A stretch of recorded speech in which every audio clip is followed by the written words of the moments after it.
Šiandien Karmėlavoje, Kauno oro uoste, mes atidarom, galbūt pasirodytų nelabai aktualų dalyką. Iš esmės, stovėjimo aikštelė lėktuvam. Nauja stovėjimo aikštelė lėktuvam. Tačiau kodėl tai svarbu mums visiems?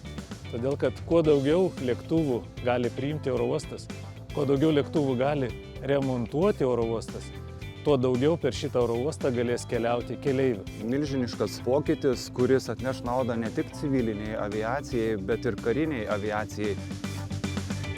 Ir itin džiugina bendradarbiavimas su Krašto apsaugos ministerija, su kuria diena iš dienos dirbame, kad šitie pokyčiai ateitų ir šiandien juos matome.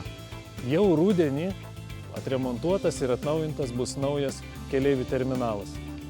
Jau rudenį dar daugiau keleivių galės keliauti per Karmėlavą į didžiąją Europos dalį.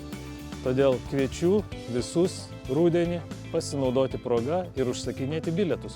Todėl, kad nuo rudens jūs pamatysite atnaujintą Karmėlavos oro uostą.